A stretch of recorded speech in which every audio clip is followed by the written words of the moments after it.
LG, life is good. Well, 3 years ago, almost to the day, life was not good for LG because they announced the cancellation of their smartphone division. However, they left us with a bit of a gem. Yes, the LG Wing was one of the last phones ever produced by LG. I've been using it for a couple of weeks now, and this is a phone that failed.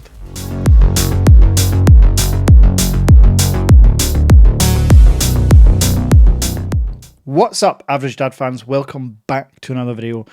And yes, episode 2 of the Phones That Failed series sees me talking about the LG Wing. Now, as you can see here, one of the most unique form factors to any device ever. However, that form factor doesn't come without its drawbacks. So what I want to do, I want to talk through some of the bad points, the good points, and then ultimately decide, where does the LG Wing sit with 2024's absolute stellar lineup of foldable, flippable, candy bar style, rollable smartphones? So let's talk about the negative points. And before we even touch the phone, there's a couple of negatives straight away. First of all, this phone was released in 2020. So your Android support is now finished. LG did kindly support the LG Wing up until Android 13, but we're now on 14, so that's the best you're getting. And as far as support goes, good luck if something goes wrong with the LG Wing. LG have fantastic customer service. I use LG products, mostly my TVs, and the customer service is all great whenever I need them. But with the smartphone division being extinct, I'm not sure how reliable a fix or repair would be on your LG Wing. And then let's talk about the actual phone. The phone itself is actually really good build quality. You would think with this form factor it'd be prone to collecting dust, it'd be prone to breaking, it'd be prone to scratches, but no. In my experience over the first couple of weeks, that hinge is just fantastic. It's smooth every time. It's got a really nice clicky snap when you put it back into its candy bar format. And I talked about this already in my first impressions video. The weight, the overall feel is just super premium. However, the form factor has its issues. You cannot reach the volume buttons easily. There is no option to use Face ID. And the biggest negative point in my experience so far is the fingerprint sensor. Now keep in mind, there's no face unlock, so you are reliant on a fingerprint scanner. And folks, this is comfortably the worst fingerprint scanner I have ever known. This is me trying legitimately, all angles, lots of pressure, little pressure. Nothing seems to work until randomly 1 in 10 times it will. But of course, by that point, you've had to pop in your pin anyway. And that's just in normal candy bar mode. Good luck trying to use your finger to unlock it if it's in its wing position. I'm not finished yet. There's a couple of other things. The speakers, it's a single firing downward facing speaker on this device.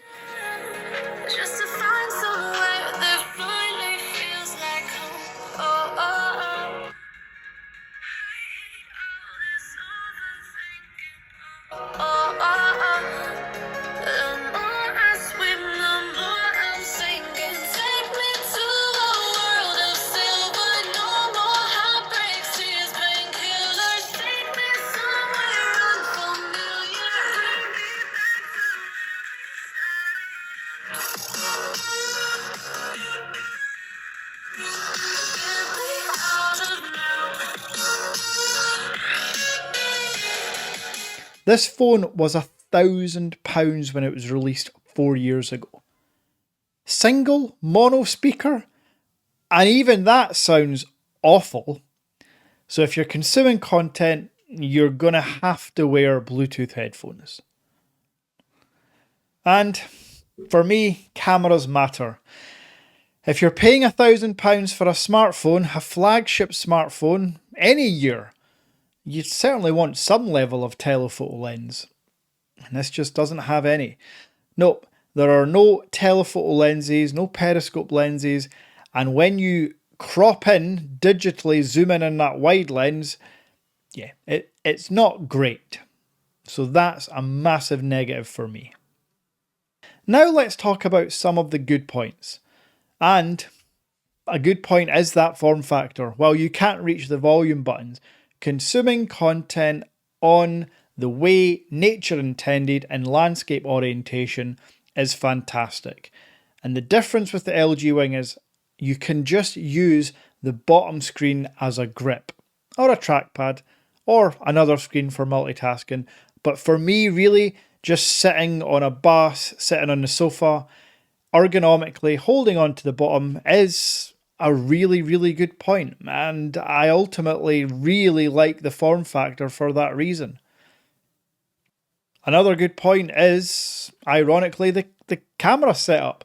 While I do wish they included a fourth telephoto lens, because they sacrificed telephoto for the two ultra-wide lenses, the gimbal function, first of its kind. Certainly the first I've used. I know you're going to put in the comments if it's not the first of the kind, and I appreciate every comment. But for me, it's the first one I've used, and it really does work well. Stabilization is fantastic. Just being able to stand still and remote control around, yeah, I like it. Not just a gimmick, in my opinion. And I have to say, as not a massive selfie taker, I mean, why would you ever want to take a photo of this mug?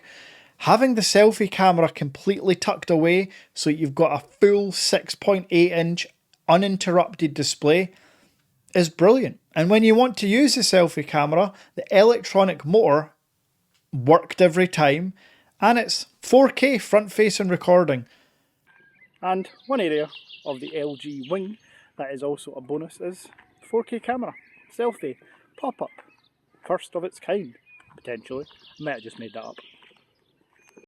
So yeah, I'm a big fan of the pop-up lens, and I actually wish more manufacturers would implement this, because in 2024, you don't need it to be as thick as that, and I bet they could make it sound less, because there is some noise when it comes up and down. Now, another good point I have to talk about, in 2024 anyway, is the price. As mentioned, when this was released back in 2020, it was $1,000, £1,000, €1,000, whatever thousand currency you want to use, this was it.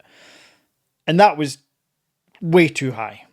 For the hardware and the software you're getting, it was too high. And as mentioned, the support you're going to be getting. However, in 2024, if you're looking for a backup phone, or you just want to mess around a bit with a really unique looking phone, the LG Wing has got you covered.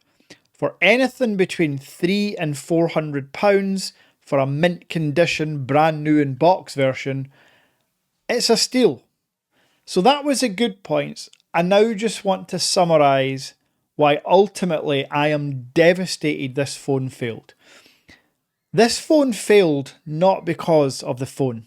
This phone failed because of the company. LG are massive. They make some of, if not the best displays on the market. But their market is TVs, electronics, white goods. Phones was just too competitive for them.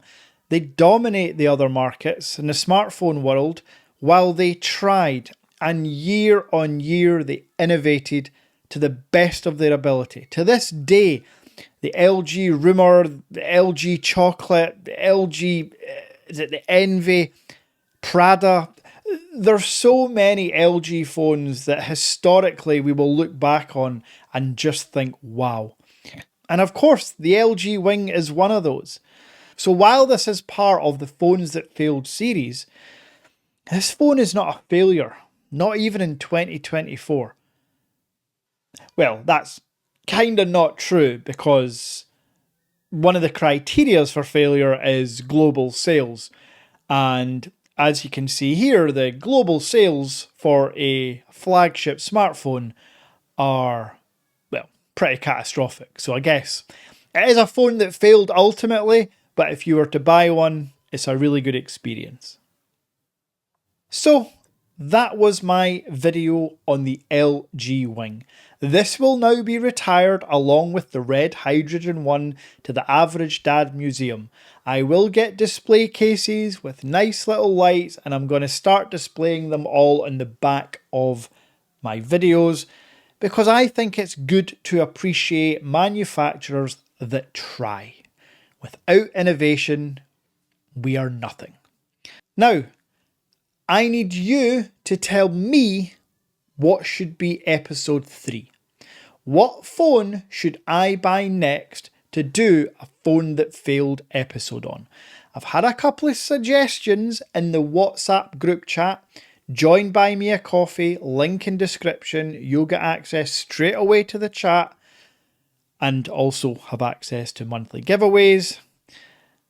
But you can also let me know in there and in the comments section on this video what should be next. Now, a couple of phones that have been suggested are the Microsoft Surface Duo, original one, and another LG, the V60. I'm open to all suggestions. The power of eBay means I can buy anything I want and you choose. So let me know.